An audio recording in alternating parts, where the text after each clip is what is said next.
like to begin my presentation with a huge thank you again to everybody in attendance today. Your support is and has been wonderful to the completion of this project for both Alexis and I.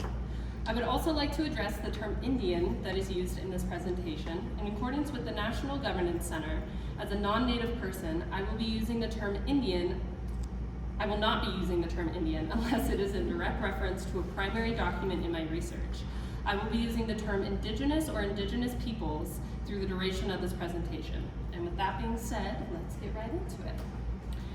From 1888 to 1912, twice daily, 20,000 people would attend Buffalo Bill's Wild West and Congress of Rough Riders, drawn in by the dynamic posters advertising genuine reenactments of history.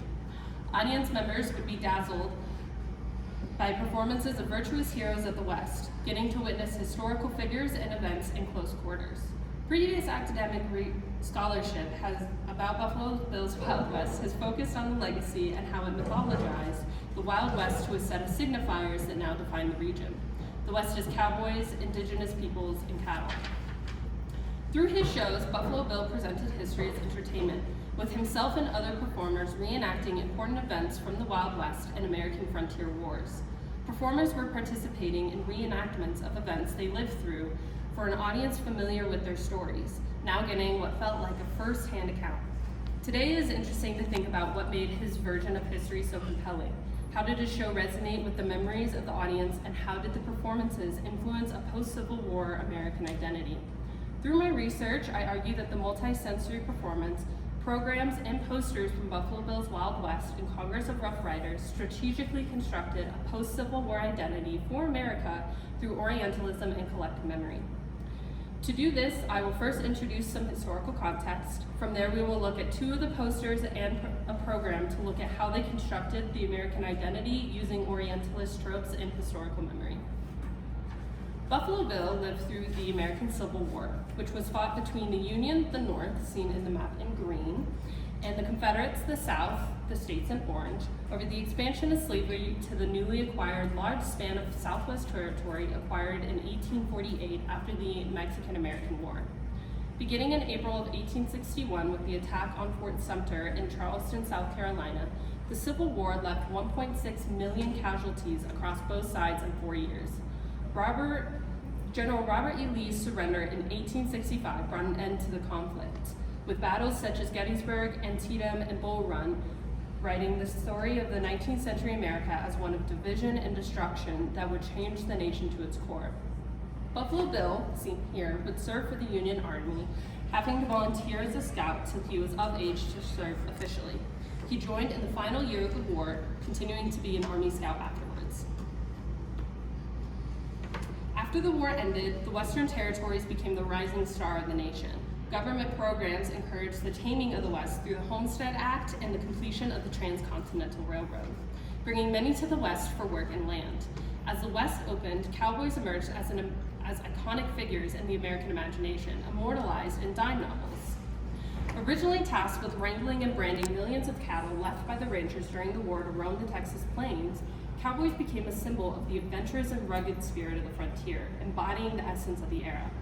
In Buffalo Bill's Wild West, the image of the cowboy was combined with that of the frontier scout to create the ideal manly figure central to the show.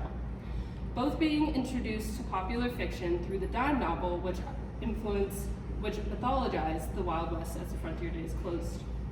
Buffalo Bill Cody was already a well-known Army Scout and buffalo hunter when introduced to author Ned Buntline in 1869. Buntline used Buffalo Bill as the star of Buffalo Bill, King of the Bordermen, the farthest dime novel on the left, right? Stories would be published about his scouting excursions and time in the Army. Stories being told as a biography, allowing a new generation of Americans to reconnect with the principles of manifest destiny and justifying the near extinction of the American buffalo, the forced assimilation and relocation of indigenous peoples, all while modeling ideas of masculinity through the rough outdoorsman, the cowboy, and the scout. Cody's dime novel fame inspired his traveling show, Buffalo Bill's Wild West and Congress of Rough Riders in 1883. It included 3 kinds of acts: horse races, historical scenes, and demonstrations of real or natural skill derived from workplace necessity. Cody sought to create an exhibition that reflected the life that had brought him and many other frontiersmen their fame via taming the Wild West. The first rendition of the show ran for 10 years and was focused on the history of the Wild West and the trope of cowboys versus Indians. The Congress of Rough Riders were added after the Battle of Wounded Knee, with the conflict making it unclear if the Office of Indian Affairs would continue to allow the people of the 7 council fires to travel with Buffalo Bill's Wild West. The OIA had previously resisted their inclusion in the show, stating it hindered their assimilation process to be dressing in regalia and dancing for their performances. In preparation for the worst, Buffalo Bill assembled his Congress of Rough Riders, which included vaqueros, Russian Cossacks, South American gauchos, Arab riders, and more, were brought together to compete with or excel the original riders of the Wild West. This Congress of Rough Riders was made up of horsemen from around the world, meant to be representatives for their countries. Cited in the program to create a display for the Chicago's World Fair, which was set to be later in that year. The Congress of Rough Riders became global comparisons with the American cowboy. If Buffalo Bill's Wild West was meant to be working towards the World's Fair, then it can be safely assumed that the identity and work of the American cowboy was the best way to represent the nation. To solidify the narrative, Buffalo Bill utilized the posters that advertised the show and programs purchased at the arena to frame the relationships between Wild West performers and the global Congress of Rough Riders. Programs purchased at the show were a tool to frame the performances, providing historical context and highlighting the systemic differences between the Wild West and its Congress of Rough Rider counterparts. The program, investigated in detail for my research, is from Chicago, Illinois, from the 1893 season. The program seen here has a portrait of Buffalo Bill in its center, with banners surrounding it reading Buffalo Bill's Wild West. Illustrations of Wild West scenes surround the portrait, and the caption text at the bottom reads, Historical Sketches and Program.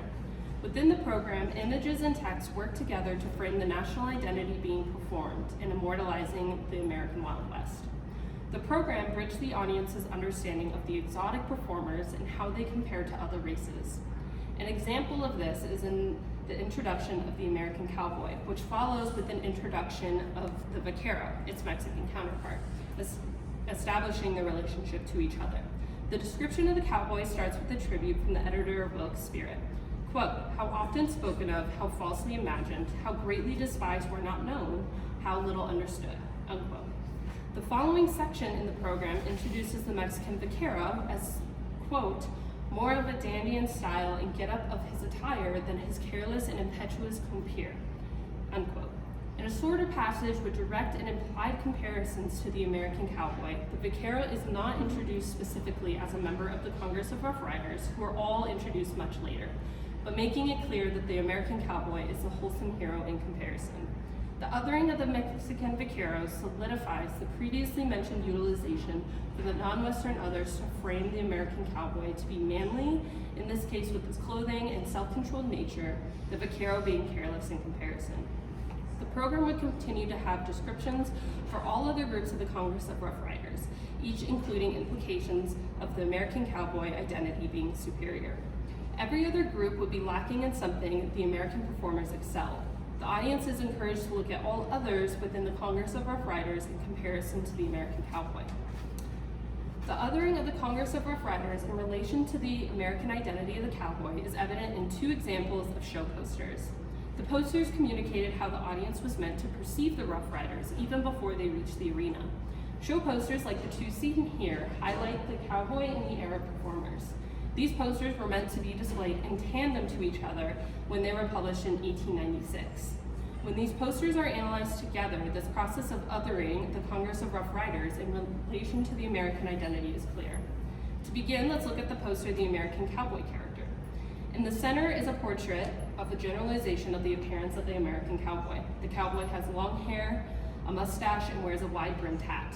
He wears a button-up shirt with a handkerchief around his neck. The colors throughout the poster are kept very natural, with neutral browns and tans blending in with the green grasslands and small accents of blue in the cowboy's attire.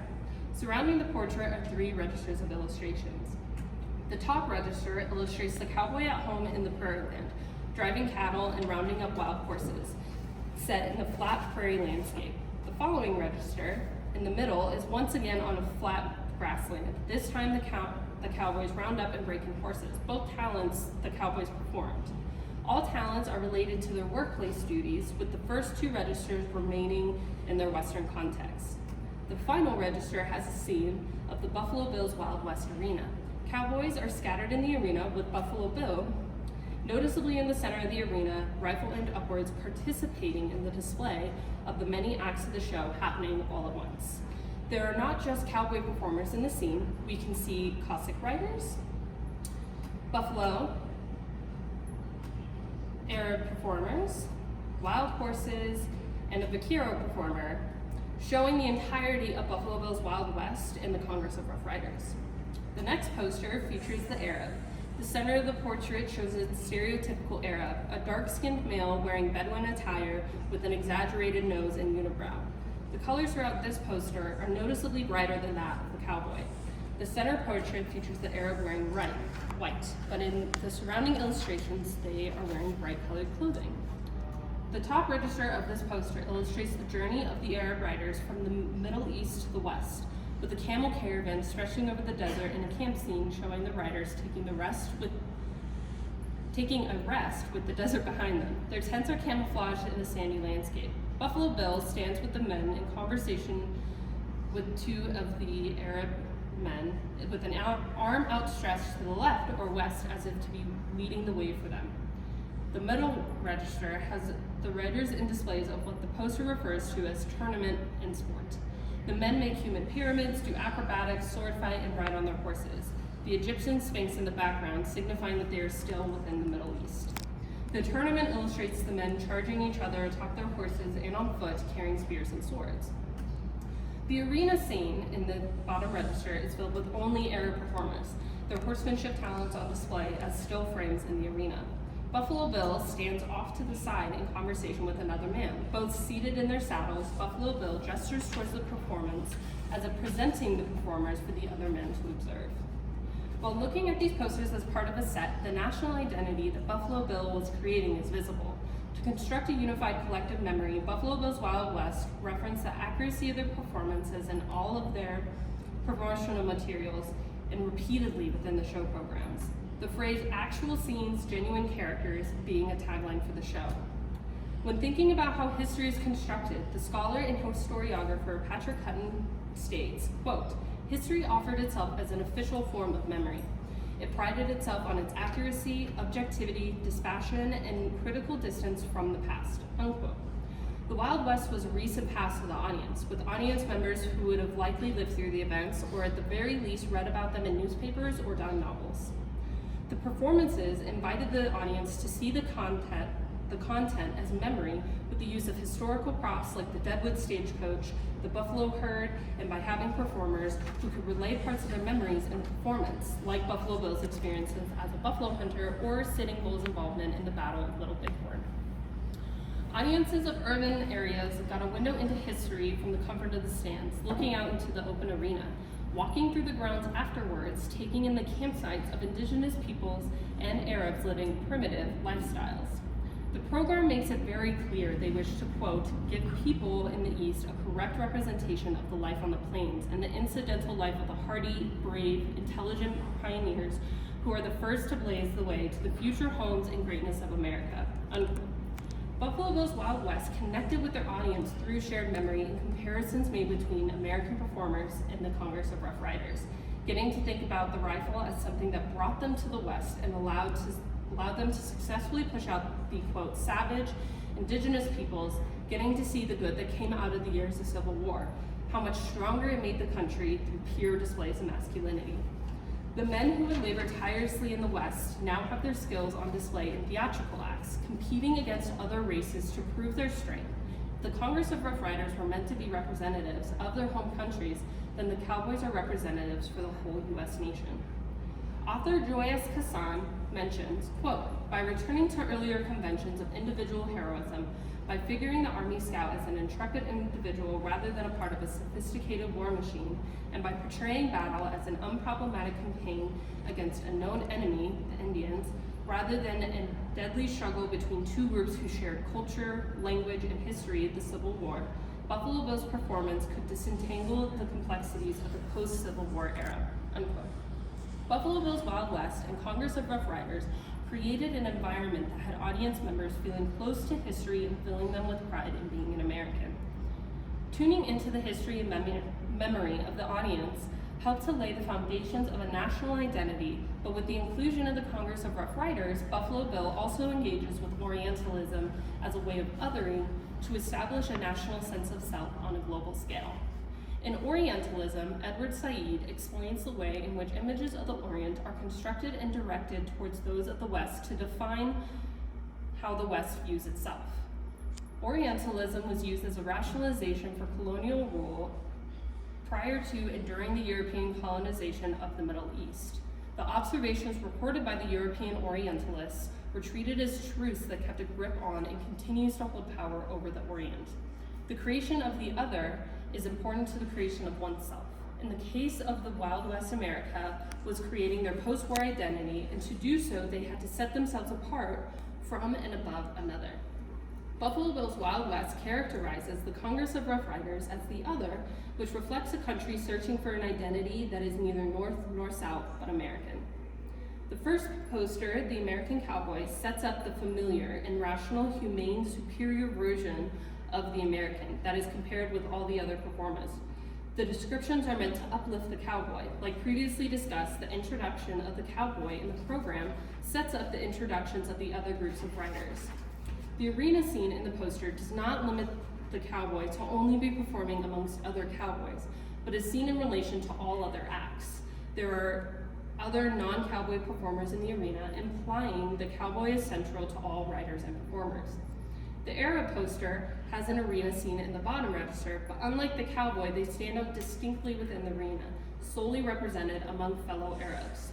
Buffalo Bill is pictured in the arena scene, but with the Arab poster, he is presenting them, while he participates alongside the cowboys, representing the power structure in the show. Buffalo Bill is one of the cowboy performers, but has ownership over the other groups. He is the one exhibiting them. The educational emphasis placed on the show encouraged how the audience viewed the performances. The campsites for those in the show that were considered as other were set up with backdrops for photographs and program introductions that compare their character to that of the cowboy. The cowboy persona being relatable to the audience gives them as viewers power over the Congress of Rough Riders. The show posters and program working together alongside the performances to signify the power structures and relationships within the show. The national identity created in Buffalo Bill's Wild West and Congress of Rough Riders is executed through comparison with non-Western others.